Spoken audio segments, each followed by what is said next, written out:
Tax कटू नये म्हणून वेगवेगळे प्रकारचे उद्योग करतात आणि त्याच्या संदर्भात मला तुमच्या माध्यमातून त्या लोकांना सांगायचं आहे की या ज्या गैरमार्गाने तुम्ही सॅलरीचं रिटर्न फाईल करतायत अच्छा आणि रिफंड घ्यायचा प्रयत्न करतात की TDS कट झाला आहे आता मला रिफंड पाहिजे. हो बरोबर. तर तो प्रकार हा इल्लिगल आहे. व्हायचं नाही किंवा इंजिनियर व्हायचं नाही, आपण CS व्हावं अशी कशी कल्पना आपल्याला सुचली नेमकी?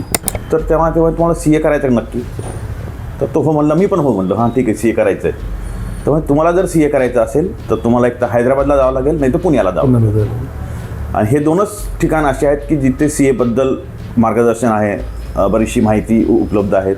मुंबई पण वगैरे आहे, पण मुंबई तेव्हा त्या काळात मिळतो 90-91चा काळ, तेव्हा मुंबईमध्ये दंगे आणि त्या गोष्टी, त्यामुळे घरचे लोक मुंबईसाठी सहसा तयार व्हायचे. की आपण मग गुंतवणुकीविषयी बोललो की आपल्या उत्पन्नाच्या किती टक्के गुंतवणूक केली पाहिजे. तर आता आपल्या उत्पन्नाच्या किती टक्के आपल्यावरती कर्ज असायला पाहिजे? मी तुमच्या माध्यमातून खास करून जे व्यावसायिक आहे, MSME आहे किंवा छोटा व्यवसाय करतायत, त्यांना नक्की सांगू इच्छितो की आर्थिक बाबींमध्ये जे दुर्लक्ष आहेत ते तुम्हाला व्यवसाय वाढवण्यामध्ये अडचण निर्माण करतं. व्यवसाय करताना, खास करून छोटा व्यवसाय करताना तुम्ही जर आर्थिक बाबींकडे, या कंप्लायन्सकडे लक्ष दिलं तर तुम्हाला मोठ्या प्रमाणात लोन घेण्यामध्ये, वर्किंग कॅपिटल उभं करण्यामध्ये खूप फायदा होतो. नमस्कार, डिजिटल पुणे न्यूजमध्ये आपलं स्वागत आहे. डिजिटल पुणे कॉर्नरमध्ये आज आपण खास एका अशा व्यक्तीशी संवाद साधणार आहोत जे CAH असोसिएटमध्ये चार्टर्ड अकाउंटंट आहेत. ते एक प्रसिद्ध असे पुण्यातील चार्टर्ड अकाउंटंट आहेत. नमस्कार अभिजित सर. त्यांचं नाव अभिजित डोणगावकर आहे. खरं तर पुण्यातील ते एक प्रसिद्ध असे चार्टर्ड अकाउंटंट आहेत. आपण जर बघितलं तर वेगळ्या वेगळ्या प्रकारचे प्रोफेशन असतात. डॉक्टर असोत, वकील असोत किंवा इंजिनियर असोत. या प्रत्येक प्रोफेशनचं आपल्या समाजामध्ये किंवा आपल्या वैयक्तिक आयुष्यामध्ये देखील एक वेगळ्या प्रकारचं महत्त्व असतं. जसं आपल्या आरोग्यासाठी एक उत्तम फॅमिली डॉक्टर महत्त्वाचा असतो किंवा आपल्या न्याय प्रक्रियेमध्ये किंवा आपल्या कुठल्याही आपण कायद्याच्या कक्षेत राहण्यासाठी किंवा आपल्या एखाद्या घराच्या बांधकामासाठी एखादा सिव्हिल इंजिनियर महत्त्वाचा असतो. आपल्या कायद्याच्या प्रकरणामध्ये एखादा वकील महत्त्वाचा असतो. तसंच आपल्या आर्थिक विकासामध्ये किंवा आपल्या कुटुंबाचं आर्थिक नियोजन असेल, आपल्या व्यवसायाचं आर्थिक नियोजन असेल किंवा आपली गुंतवणूक असेल, वेगळ्या वेगळ्या प्रकारचे टॅक्स भरणं असेल, यामध्ये एका चार्टर्ड अकाउंटंटची भूमिका ही खूप महत्त्वाची असते. देशाच्या विकासामध्ये जसा बजेट असतं, आर्थिक बजेट असतं किंवा आर्थिक विकासामध्ये जसं महत्त्व असतं, तसंच आपल्या कौटुंबिक किंवा लघु उद्योजकामध्ये देखील चार्टर्ड अकाउंटंटचं महत्त्व असतं. नमस्कार सर. नमस्कार. आपलं स्वागत आहे डिजिटल पुणे न्यूजमध्ये. सर, आपण जर बघितलं तर CAचा जो अभ्यासक्रम आहे तो खूप अवघड पद्धतीचा असतो आणि आपण देखील काही वर्षापूर्वी CA वगैरे करून आज आपली प्रॅक्टिस चालू आहे. आपलं बालपण किंवा नेमकं CA व्हायचं जे आपलं स्वप्न होतं हे आपण नेमकं कशा प्रकारे सुचलं किंवा काय प्रेरणा घेऊन आपल्याला वाटलं की आपण CS व्हावं, आपल्याला वकील व्हायचं नाही किंवा इंजिनियर व्हायचं नाही, आपण CS व्हावं अशी कशी कल्पना आपल्याला सुचली नेमकी? नमस्कार, सर्वप्रथम धन्यवाद, डिजिटल पुणेचं धन्यवाद. मला इथे येऊन मत व्यक्त करायला किंवा चर्चा करायला तुम्ही बोलवलं त्याबद्दल खूप खूप धन्यवाद. सर्वप्रथम म्हणजे मी CA करायचं असं कधी स्वप्नच पाहिलं नव्हतं. 10वीपर्यंत मला CA काय हे माहीतच नव्हतं आणि मग माझ्या डोक्यात पॉलिटेक्निक्स किंवा इंजिनिअरिंग असंच होतं आणि वडिलांची एक कंडिशन होती की 60% पडले तर इंजिनिअरिंगला जायचं, नाहीतर नाही जायचं. आणि अनफॉर्च्युनेटली मला 59% पडले 10वीमध्ये. आणि मग आता पुढे काय माहीत नाही, पण मग सायन्सला नाही जायचं.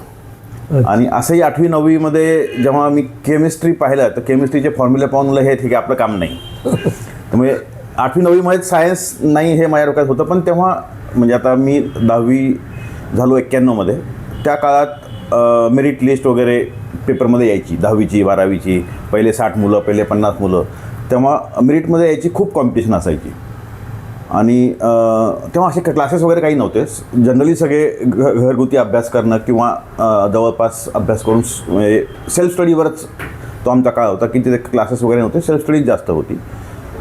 तर त्यामुळे नॅचरली फर्स्ट क्लास किंवा त्या पुढचे जे आहेत म्हणजे फर्स्ट क्लास किंवा डिस्टिंक्शनवाली मुलं सगळे सायन्सला जाणार आणि त्यानंतर कॉमर्सला आणि त्यानंतर आर्ट्सला. आर्टला. हे असं ठरलेली वर्गवारी होती. आणि मग 60% नाही पडले त्यामुळे सायन्सला जायचं मी पुन्हा हट्टही केला नाही आणि मग ते ठीक आहे आता काय करायचं बघूया. पण सायन्स नंतर कॉमर्स. आणि मी जिथून आलो म्हणजे जालना आमचं हे थोडंसं व्यापारी शहर आहे आणि व्यापारी शहर असल्यामुळे माझे मित्र परिवार आजूबाजूचे लोक हे बऱ्यापैकी कॉमर्समध्ये होते. आणि मग 11वीमध्ये कॉमर्स घेतलं पण पुढे काय करायचं हे माहीत नव्हतं. आणि एक दिवस असेच माझे मामा घरी आले. मामा म्हणजे आत्याचे मिस्टर. अच्छा. आणि ते इन्कम टॅक्स कमिशनर होते. ते मला तोपर्यंत पण माहीत नव्हतं. ते काय करतात हे माहीत नव्हतं. आणि मग त्याला काय रे 10वीत काय झालं काय नाही मग बोलणं झालं. मग आता काय नाही मी तर असं सहज गमतीत म्हणलं की नाही मला डॉक्टर व्हायचं होतं पण मला मार्क नाही मिळाले आता मला काय डॉक्टर होता येणार नाही. ते म्हणे होता येईल. म्हणजे कसं काय तर म्हणे कॉमर्समध्ये पण एक डॉक्टर असतो त्याला CA म्हणतात. बरोबर. आणि हे तेव्हा पहिल्यांदा CA बद्दल मी ऐकलं. आणि मग नंतर मी ते विसरून गेलो. आणि मग 11वीचे कॉलेज चालू झालं पुढे जसं चालू झालं तर माझ्यासोबत माझा एक मित्र होता तो म्हणजे अतिशय हुशार आणि तो कोणत्याही ब्रँचला किंवा कुठेही जाऊ शकतो. विजया काळात माझ्या बालपणाचा मित्र म्हणजे केव्हापासून सोबत आहे माहीत नाही पण शाळेमध्ये खूप आधीपासून आम्ही सोबत आहोत. तर त्यांनी म्हणजे त्याला साधारणतः 90%च्या आसपास मार्क असतील 10वीमध्ये मला एक्झॅक्ट आठवत नाही. पण त्यांनी 90% घेऊन कॉमर्स घेतलं. आणि मग मी त्याला विचारलं सर तू कॉमर्स काय घेतलं व काय म्हणजे तो म्हणे मला CA करायचं. तर माझ्या मामांनी मला सांगितलं एक CA असतो. तर मित्र म्हणला 90% घेऊन CA करतोय. मग डोक्यात विचार सगळं चालू झालं यार हे काहीतरी वेगळं आहे म्हणजे हे आपण पाहायला पाहिजे इथेही आपण काहीतरी करिअर असू शकेल. तर तेव्हा आमच्या जालन्यामध्ये 4-5 CA होते आणि फॉर्च्युनेटली एक CA आमच्या कॉलनीमध्ये पण राहत होते. अच्छा. तर मग आम्ही दोघं मिळून त्यांच्याकडे गेलो. माझा मोठा भाऊ आहे त्यांनी मला सांगितलं की आपल्या कॉलनीमध्ये एक CA आहेत तर तुम्ही त्यांना भेटा. आणि मग आम्ही काय टाळाटाळ केली तेव्हा 11वी-12वीचं वर्ष म्हणजे काय इतकं असं काय रेस्ट इयर म्हणतो आपण त्याप्रमाणे सगळं आरामात निवांत चाललेलं. आणि मग माझा मोठा भाऊ स्वतःहून त्यांच्याकडे गेला आणि त्यांना सांगितलं की असं असं आहे माझा लहान भाऊ आहे त्याला त्यांनी कॉमर्स घेतलं त्याला CA काय तर तुम्ही त्याला मार्गदर्शन कराल का. ते म्हणले हो तुम्ही त्यांना पाठवा. आणि मग तो आम्हाला दोघांना घेऊन त्यांच्याकडे गेला. अच्छा. आणि मग त्यांनी आमच्याशी चर्चा केली तर तुम्हाला CA नक्की करायचं का. तो माझा मित्र होता जो विजय तेव्हा तर नक्कीच करायचं होतं. मी तर अजून काय म्हणजे आपल्याच विश्वास होतो करायचं किंवा नाही करायचं फक्त ऐकू होतं ह्याच्यामध्येच होतो. तर तेव्हा तुम्हाला CA करायचं नक्की. तर तो हो म्हणला मी पण हो म्हणलं हां ठीक आहे CA करायचं आहे. तर तुम्हाला जर CA करायचं असेल तर तुम्हाला एक तर हैदराबादला जावं लागेल नाही तर पुण्याला जावं. आणि हे दोनच ठिकाण असे आहेत की जिथे CA बद्दल मार्गदर्शन आहे बरीचशी माहिती उपलब्ध आहे. मुंबई पण वगैरे आहे पण मुंबई तेव्हा त्या काळात मिळतो 90-91चा काळ तेव्हा मुंबईमध्ये दंगे आणि त्या गोष्टी त्यामुळे घरचे लोक मुंबईसाठी सहसा तयार व्हायचे नाही किंवा कोणी जायचं थोडंसं मागे पुढे होतं. तर मग तसं त्यांनी आम्हाला सांगितलं पुण्याला जा. आणि मग आम्ही पुण्याला आलो आणि मग तिथून CAचा प्रवास चालू झाला. आणि इथे पुण्यात झावरे सर आहेत म्हणजे झावरे प्रोफेशनल अकॅडमी हा एकमेव तेव्हा मार्गदर्शन करणारे क्लासेस होते. ते पुण्यात वेगवेगळ्या म्हणजे ते काही होते पण ते प्रामुख्याने सगळ्या CA विद्यार्थ्यांना मार्गदर्शन करायचे. आणि झावरे सरांची खासियत अशी की ते म्हणजे बऱ्याच जणांना माहिती असेल ते CA करत असल्यापासून मुलांना CAबद्दल मार्गदर्शन करायचे. आणि ते नगर जिल्ह्यातनं छोट्याशा गावातनं आलेले आणि त्यामुळे म्हणजे आमच्यासारखे लांबून म्हणजे जे पुण्यातले नाहीत ग्रामीण भागातनं किंवा लहान गावातनं आलेले त्यांच्याशी फार लवकर कनेक्ट व्हायचे. अच्छा. आणि ते मुलांना खूप चांगल्या पद्धतीने सपोर्ट करायचे खूप चांगल्या पद्धतीने मार्गदर्शन करायचे आणि काय म्हणता येईल तो एक आत्मविश्वास निर्माण करायचे CA करायला. बरोबर. आणि त्यामुळे पुढे माझ्या CA घडवणुकीमध्ये जे काय आहे ते झावरे सर मुख्य आधारस्तंभ आणि मुख्य मार्गदर्शक. म्हणजे तुम्हाला त्यांचं मुख्य असं मार्गदर्शन लाभलं. आणि माझ्यासारख्या त्यांनी लाखो CA केले असतील त्यांच्या हाताकडून लाखो CA पास झालेले असतील. आणि मुख्य म्हणजे सगळे CA हे वेगवेगळ्या लहान भागातनं वेगवेगळ्या जिल्ह्यातनं वेगवेगळ्या प्रदेशातनं आलेले आहेत. आणि माझ्या बॅचचे जे काही CA असतील कदाचित त्यातले 70% तरी CAंना झावरे सरांनी मार्गदर्शन केलेलं आहे. तर तिथचा पुढचा प्रवास म्हणजे इथं पुण्यात आल्यानंतरचा प्रवास हा झावरे सरांच्या मार्गदर्शनाखाली त्यांच्या गायडन्सखाली चालू झाला. आणि तेव्हा इंटरनेट नव्हतं. म्हणजे आम्ही जेव्हा CA करत होतो, म्हणजे मी 94ला फाउंडेशनची मध्ये प्रवेश घेतला. आणि तेव्हा इंटरनेटचं प्रमाण म्हणजे इंटरनेटच नव्हतं, फार क्वचित की आम्हाला माहिती नव्हतं. त्यावेळेस नवीनच कॅम्प्युटर पण आलेले होते 91च्या सुमारास वगैरे. हां, पण बरोबर ना, अजून इंटरॅक्शन तशी कम्प्युटरसोबत किंवा इंटरनेटसोबत अशी झालेली नव्हती, आमची तरी झालेली नव्हती. बरोबर. तेव्हा त्या डिजिटल प्रिंटिंग प्रेस वगैरे चालू झाल्या होत्या, पण तितकं प्रमाण नव्हतं. आणि मग मार्गदर्शन म्हणजे सरांचे नोट्स, सरांचे क्लासेस आणि सरांचे पुस्तकं या प्रमाणात मार्गदर्शन व्हायचं. आणि तेव्हा आम्ही मराठवाडा हॉस्टेलला राहायला होतो. डेक्कनवर मराठवाडा हॉस्टेल आहे. तर मराठवाडा हॉस्टेलला आम्ही राहायचो. आणि आसपासचे मुलं, आता तो कॉमर्स एरियामध्ये तिथे मराठवाडा कॉलेज ही कॉमर्स कॉलेज होतं, BMCC ही कॉमर्स कॉलेज होतं. त्यामुळे तिथे CA करणारे विद्यार्थी खूप होते. आणि तिथे पुणे विद्यापीठाचं एक ग्रंथालय पण होतं UGCचं. त्यामुळे तिथे CA मुलं भरपूर होते.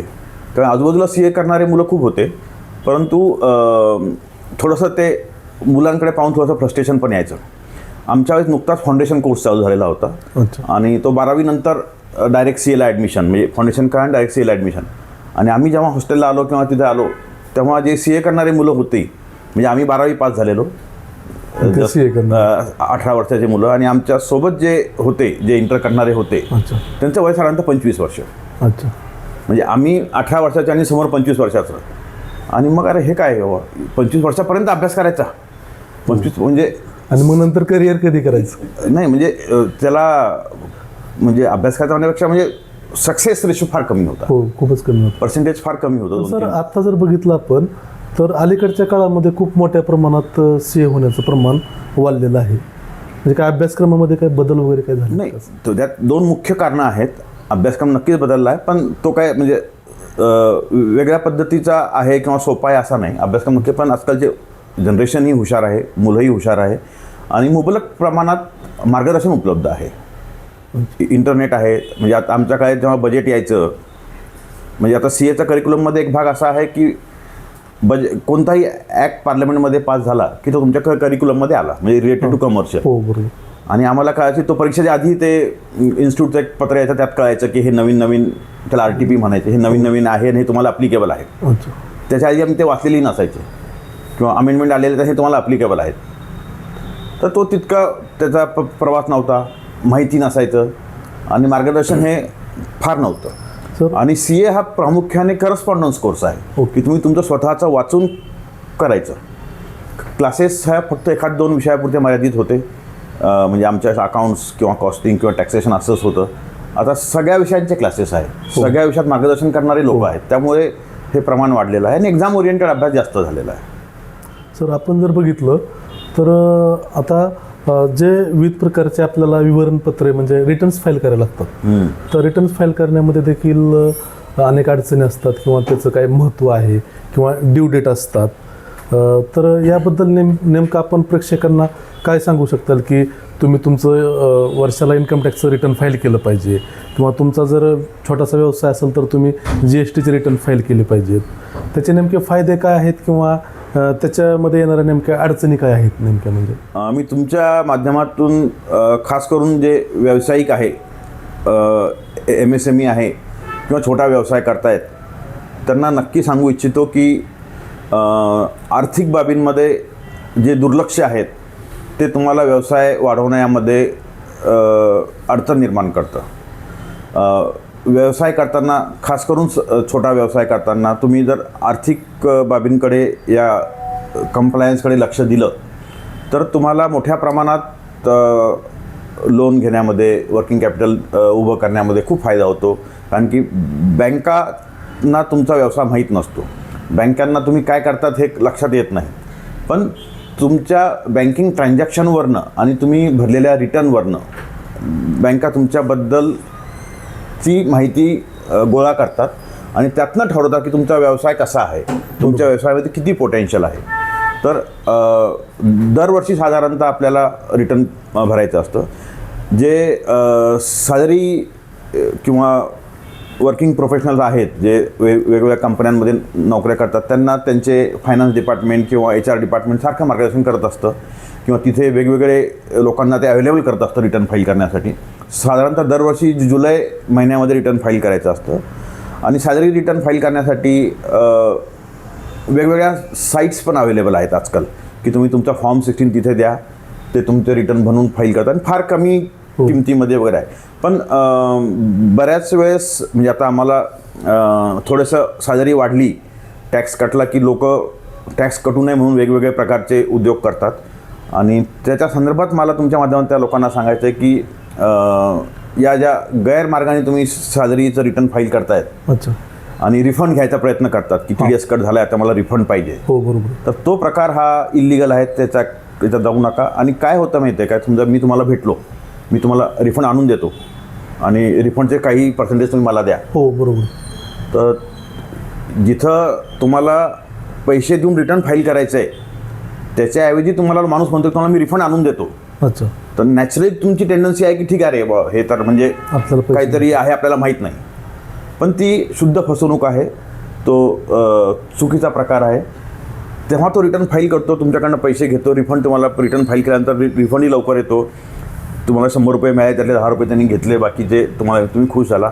पण इन्कम टॅक्सचं जी असेसमेंट आहे ती साधारणतः 4 वर्षापर्यंत चालते आणि मग जेव्हा ती असेसमेंट येते तेव्हा तुम्हाला प्रश्न विचारला जातो की तुम्ही हे रिफंड कशा पद्धतीने घेतलं आहे, तुमचे याचे प्रूफ द्या, तेव्हा तुम्ही त्या माणसाला कॉन्टॅक्ट करायचा प्रयत्न करता, तोपर्यंत तो माणूस पसार झालेला असतो. हो नाही बरोबर, आणि तुम्ही जो रिफंड घेतला आहे तो व्याजासह आणि पेनल्टीसह तुम्हाला सरकारला परत द्यावा लागतो. तर ज्या अशा लोक जे तुम्हाला रिफंड मिळून देतो अशा प्रकारच्या स्कीम ज्या आणतात त्याच्यापासून लांब राहा. तुमचं जे योग्य उत्पन्न आहे ते डिक्लेअर करा, ते रिटर्न तुम्ही फाईल केल्यानंतर तुम्हाला आता पुण्यासारख्या ठिकाणी जिथे रिअल इस्टेट किंवा हाऊसिंग किंवा या गोष्टी महाग होत चालल्या, अफोर्डेबिलिटी थोडीशी हे आहे, तर तुम्हाला लोन घ्यायला मदत करते. तुम्हाला उद्या कार घ्यायची आहे, घर घ्यायचं आहे, काय व्यवसायामध्ये अजून पुढे जायचं आहे, त्यासाठी वेळोवेळी फायनान्शियल इन्स्टिट्यूशनचं, बँकांचं सहकार्य लागणार आहे.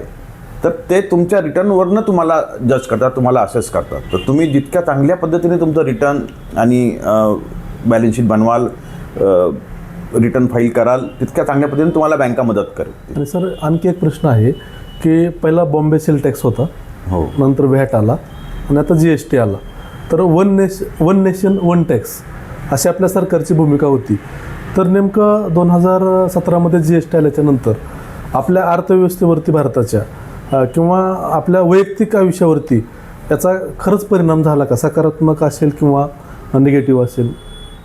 GSTने परिणाम झाला दोन्ही. म्हणजे इनिशियल काळामध्ये जेव्हा त्याबद्दलची माहिती नव्हती किंवा थोडेसे इम्प्लिमेंटेशनमधले इश्यूज होते तेव्हा बरेचसे लोकांना त्यामुळे थोडेसे त्रास झाले किंवा नवीन कायदा आला की जनरली कसं असतं की त्यात अभ्यास करणारे लोक जे आहेत तेच फक्त पुढे असतात.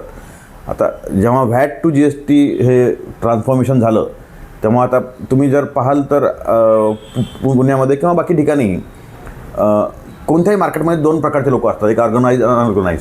तसं रिटर्न फाईल करण्यामध्ये म्हणजे एक्साईजचं, सर्व्हिस टॅक्सचं किंवा व्हॅटचं रिटर्न फाईल करण्यामध्ये टॅक्स कन्सल्टंट जे म्हणजे CA नाही आहेत पण टॅक्स DTL किंवा कॉमर्स बॅकग्राऊंडमधून आलेले, ते कोणत्या तरी CAकडे काहीतरी काम केलेलं आहे, त्यातनं मिळालेल्या माहितीवर रिटर्न फाईल करत असतात.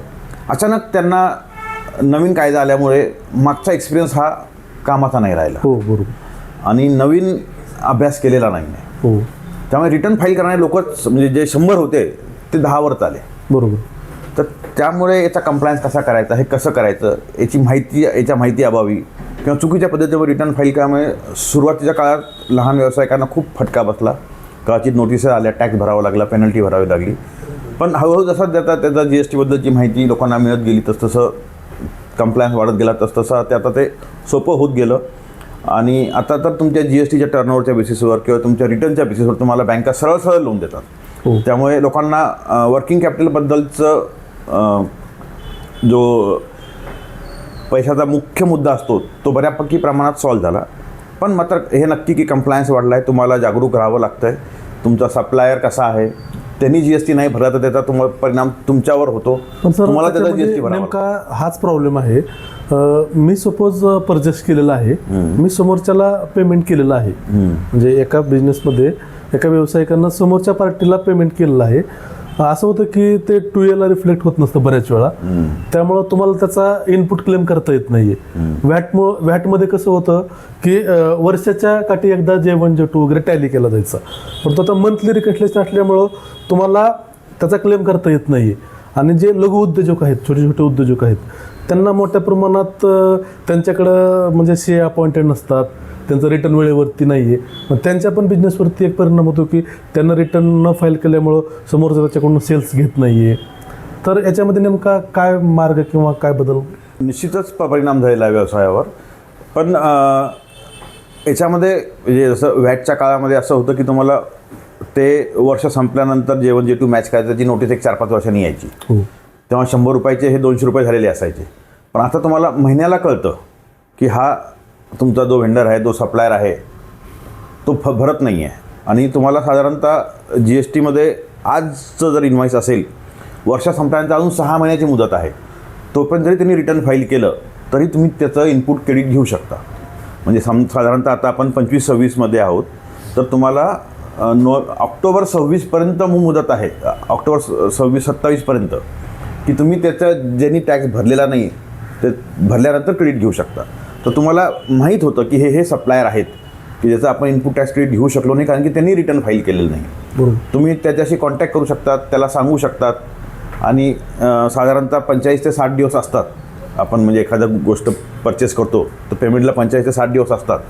तर त्या 60 दिवसामध्ये तुम्हाला लक्षात आलं की ते भरलं नाही तर तुम्ही त्याला कंप्लाय करून साठी मागे लावू शकतात आणि त्याच्याकडनं पैसे भरून मग हे करून घेऊ शकतात. जो थोडासा विजिलंट आहे, तो स्वतःचाच चेक करेल, तोच पुढे टिकेल. कारण की मोठ्या कंपन्यांना तेच सप्लायर हवेत की जे कंप्लायंट आहेत, जे स्वतः व्यवस्थित भरतायत आणि टॅक्स भरतायत.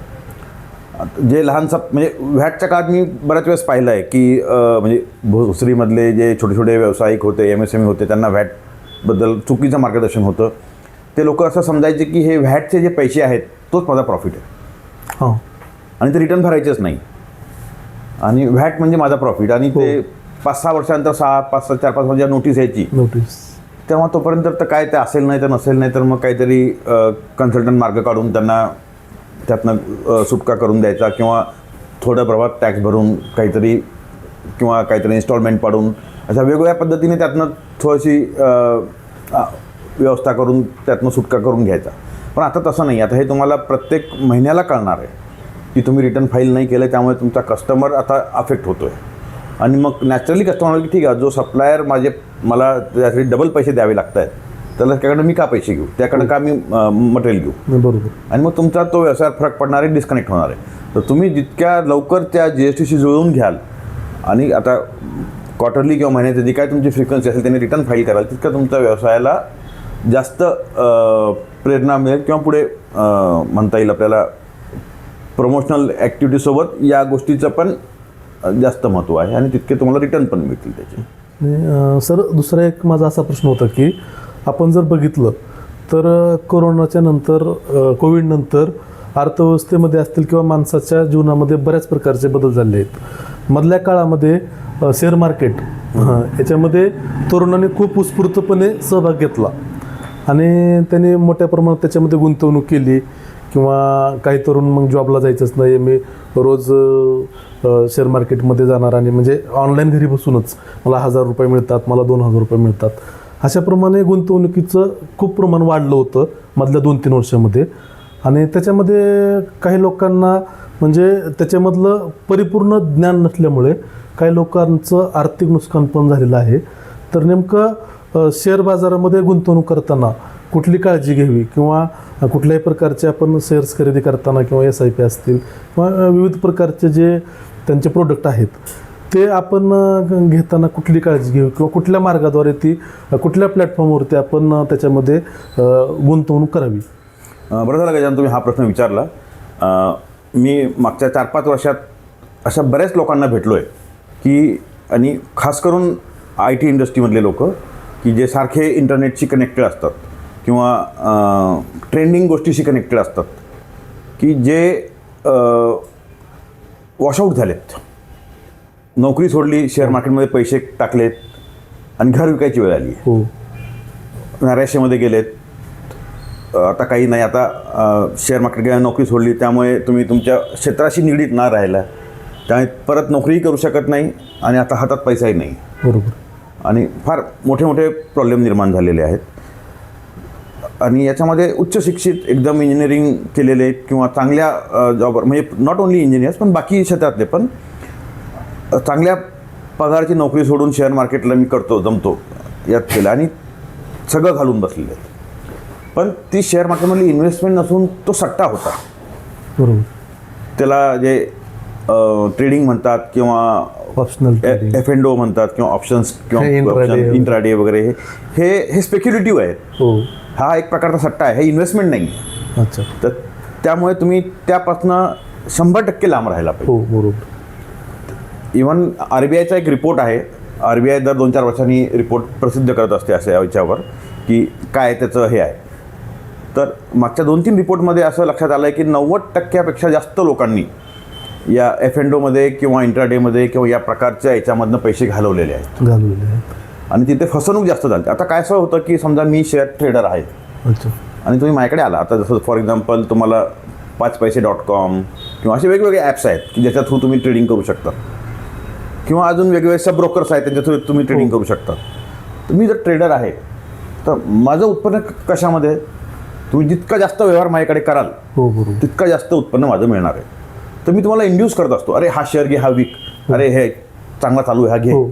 आणि मग विक. तर मला तर माझं कमिशन मिळतं आहे. हां, तुम्ही माझ्याकडे 10 वेळेस व्यवहार करणार तर तुमच्या प्रत्येक व्यवहाराला मला काहीतरी माझं पर्सेंटेज आहे. मला काहीच फरक पडत नाही. मी शेअर ब्रोकर आहे. तुमचं आर्थिक नुकसान हो किंवा फायदा हो, दोन्ही केसमध्ये मी बेनिफिशियल आहे. पण तुम्ही माझ्या टिप्सवर जे करतायत ते तुमच्या हातामध्येच नाही आहे. बरोबर. आणि बऱ्याच वेळेस हे शेअर असे असतात ना की त्याला पेनी स्टॉक्स म्हणतात, की जे 10 पैसे, 20 पैसे, 25 पैसे, 1 रुपयापर्यंत, 2 रुपयापर्यंत असे स्टॉक असतात की जे लोक चालवणारे जे असतात हे सडोरियाच असतात. हो, तर ते बरोबर त्या एका लेवलपर्यंत तुम्हाला आणतात आणि मग सोडून देतात. बरोबर आहे. तर पण मी ॲज अ स्टॉक ब्रोकर, मला त्यातनं पैसे मिळणारच आहे. तुम्ही गेन केला तरी पैसे मिळणार आहे आणि लॉस केला तरी पैसे मिळणार आहे. आणि जनरली सगळ्या फायनान्शियल फ्रॉडमधली एक जो प्रकार असतो की तुम्हाला पहिल्या 3-4 ट्रेडमध्ये प्रॉफिट मिळून द्यायचा आणि नंतर मग तो प्रॉफिट काय तुमचं मुद्दल पण जाते. बरोबर. तर त्या पद्धतीनेच ते होत असतं. तर नक्कीच शेअर मार्केटमध्ये इन्व्हेस्टमेंट करावी, पण ती इन्व्हेस्टमेंट करावी. तुम्हाला शेअर मार्केटचं ज्ञान नसेल तर तुम्ही सुरुवातीला SIP म्हणजे जे सिस्टमॅटिक इन्व्हेस्टमेंट प्लॅन आहे. आता शेअर मार्केटमध्ये वेगवेगळ्या प्रकारचे सेक्टर असतात, म्हणजे काही इक्विटीमध्ये आहे, काही डेट फंडमध्ये आहेत, काही बॉन्डमध्ये आहेत. तर तुम्ही SIP बनवून सुरू करा. प्रत्येक म्युच्युअल फंड हाऊस जेव्हा तुम्ही इन्व्हेस्ट करता तुम्हाला दर महिन्याला एक रिपोर्ट पाठवत असते की आम्ही कोणकोणत्या शेअरमध्ये इन्व्हेस्ट केले. तर तुम्हाला त्या शेअरची माहिती होते, तुम्ही त्याचा अभ्यास करा आणि मग हळूहळू ट्रेडिंगमध्ये जा. ट्रेडिंगमध्ये म्हणण्यापेक्षा शेअर्स म्हणजे डायरेक्ट इन्व्हेस्टमेंटमध्ये जा. त्याच्यामध्ये तुम्ही तुमचं हे करा. आणि आजकाल प्रत्येकजण नोकरी करतं, प्रत्येकाला NPS नावाच्या प्रकारामध्ये तुम्ही इन्व्हेस्ट करतात. तर NPS पण त्याच्या काही प्रमाणात 60% पैसा हा शेअर मार्केटमध्ये इन्व्हेस्ट करतं. तेव्हा तुम्ही डायरेक्टली किंवा इनडायरेक्टली त्या याच्यामध्ये इक्विटी मार्केटमध्ये पार्टिसिपेट करतात आणि तुमचा जो काय तुम्ही मेहनतीने कमवलेला पैसा आहे त्याला ग्रो करतात. आता शेअर मार्केटमध्ये लोक का वळले, तर बँकांचा FDचा रेट कमी झाला आणि शेअर मार्केट मिळणारा परतावा हा जास्त आहे. जास्त होतं. तो तफावत ही पहिली जी 5-6% ती 10-12-15% गेली. तर त्यामुळे सगळ्यांना वाटतं की ठीक आहे आता हे काहीच नाही, मी स्वतः करतो. आता मी म्युच्युअल फंड घेणार तर मग त्याला कमिशन जाईल. आता काय मी कंपनीमध्ये करून काय करणार, त्यापेक्षा मी फुल टाईम जर माझं केलं तर मला भरपूर पैसे मिळतील. रोज मी 5-6 हजार कमवू शकतो, नोकरीपेक्षा जास्त कमवू शकतो. तो समज होतो. पण ते तुम्ही काही 4-5 ट्रेडमध्ये कमवतात आणि नंतर सगळं कमवतात. कारण की त्याला जे तुम्ही काय म्हणता येईल सट्ट्याच्या बेसिस किंवा टिप्सच्या बेसिसवर आहे, त्यामुळे तुम्हाला कोण इन्व्हॉल्व करतं तुम्हाला कळतच नाही. किंवा इवन हे व्हर्च्युअल डिजिटल प्लॅटफॉर्म जे आहेत म्हणजे क्रिप्टो टाईपचे, हो, क्रिप्टोकरन्सी, त्यात तुम्हाला ते रेग्युलेटेड नाही, तुम्हाला माहीत नाही काय, हो माहिती नाही. आणि लोक हे जे शॉर्ट टर्म बेनिफिटला बेनिफिटला कळतं. त्यामुळे मुख्य शेअर मार्केटमध्ये ची पायरी कशी असायला पाहिजे, how you should start investing, पहिला SIP म्युच्युअल फंडमधली, दुसरी तुम्हाला डायरेक्ट विकून IPOमध्ये जा, नंतर निफ्टी 50 किंवा सेन्सेक्स 60 हे जे शेअर्स आहेत जे साधारणतः चांगले कामगिरी करणारे आहेत किंवा फसवणूक न करणारे शेअर आहेत, त्यातनं इन्व्हेस्टिंग चालू करा, त्यातनं तुमचं ज्ञान वाढवा, ॲनालिसिस करा आणि मग तुम्ही तुमचा हळूहळू त्यात जा.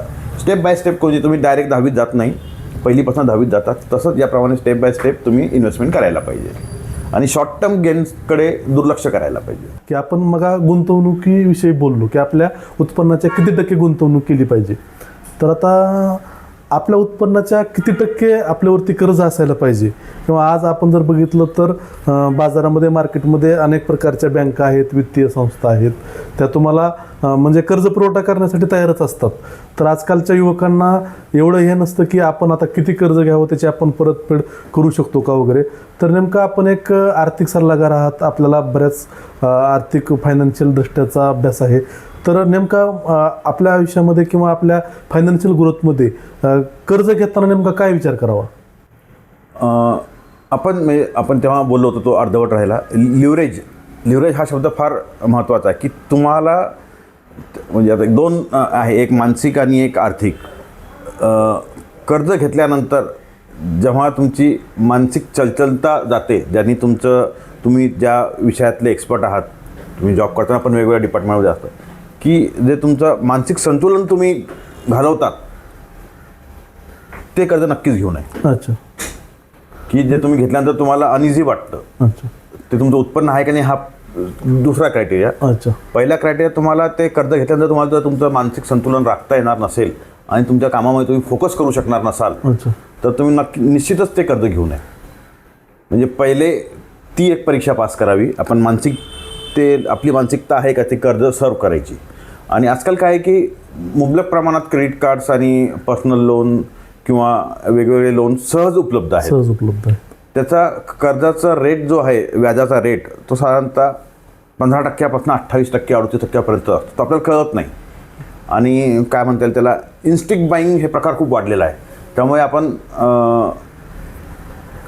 इमिडिएटली काहीतरी हे आवडलं घेतलं, हे ते सेल लागला म्हणून हे घेतलं, अरे मला आता नवीन फोन लॉन्च झाला आहे घेतला, आणि त्याच्यावर ते साधारण तुम्हाला 6 महिन्याच्या हप्त्यावर, 3 महिन्याच्या हप्त्यावर, 5 महिन्याच्या हप्त्यावर काय जे मिळत असतात. तर तुमचा बराचसा पगार त्यात हा गेलेलाच असतो ऑलरेडी, तो तुमच्या कॅल्क्युलेशनमध्येच नसतो. आणि मग तुम्ही जे वेगळे फॉर्मल रूटचे कर्ज घेतात, जसं for example car loan, housing loan, तर ते आणि हे याच्यावर जास्त आर्थिक दडपण येतं. तर साधारणतः तुमच्या सॅलरीचा किंवा उत्पन्नाचा 50% हा डिस्क्रिशनरी खर्च पाहिजे. त्या 50%च्या डिस्क्रिशनरी खर्चामध्ये तुम्ही सर्व करू शकाल तितकंच कर्ज घ्यावं, तेवढंच लोन घ्यावं. आणि आता ठीक आहे, त्यामध्ये दोन्ही गोष्टी घडल्यात की लवकर वयात माणूस सेटल होतोय. त्यामुळे आमच्या काळात पहिले 20 वर्षाचं हाऊसिंग लोन टेन्युअर असायचं. आता लवकर नोकरी लागतात, त्यामुळे 25 वर्ष, 30 वर्ष किंवा काही बँका 35 वर्षाचा पण लोन देतात. तर साधारणतः लोनचं टेन्युअर जितकं कमी तितकं तुम्ही कमी काय म्हणता येईल लिव्हरेज राहतात आणि लवकर लोनही संपतं. त्यामुळे हायर टेन्युअरचं लोन न घेता कमी टेन्युअर 15 ते 20 वर्षाच्या टेन्युअरचं लोन घ्यावं. आपण जर बघितलं तर खरंच आपल्या प्रेक्षकांच्या माहितीसाठी अभिजित डोणगावकर सरांनी खूप अशी मोलाची माहिती आपल्यासोबत शेअर केलेली आहे. माणसानं आर्थिक गुंतवणूक कशी करावी, किती प्रमाणामध्ये कर्ज घ्यावं किंवा कुठल्या प्लॅनमध्ये इन्व्हेस्टमेंट करावी, हेल्थ इन्शुरन्स असेल, टर्म इन्शुरन्स असेल, किंवा आपली जी देशाप्रती जी एक आर्थिक बाबीमध्ये आपले जे रिटर्न्स असतील, करविवरणपत्रे असतील, ते भरण्यामध्ये देशाच्या विकासामध्ये कसा मोलाचा वाटा असतो, किंवा जे आपलं आरोग्याचं जसं हेल्थ आरोग्य असतं त्याप्रमाणे आपलं फायनान्शियल हेल्थ कशा प्रकारे आपण जोपासावं लागतं, त्या प्रकारची त्यांनी माहिती दिली आहे. सर, खूप खूप धन्यवाद. आपण डिजिटल पुणे न्यूजमध्ये आलात आणि आमच्या प्रेक्षकांच्या माहितीसाठी खूप विश्लेषण केलं आणि आपल्या दैनंदिन आर्थिक व्यवहारामध्ये जाताना आपलं मोलाचं मार्गदर्शन या मुलाखतीद्वारे आमच्या प्रेक्षकांना लाभल, हीच या मुलाखतीचा सर श्रेय असेल. धन्यवाद, थँक्यू. पुन्हा एकदा डिजिटल पुणेचे आभार.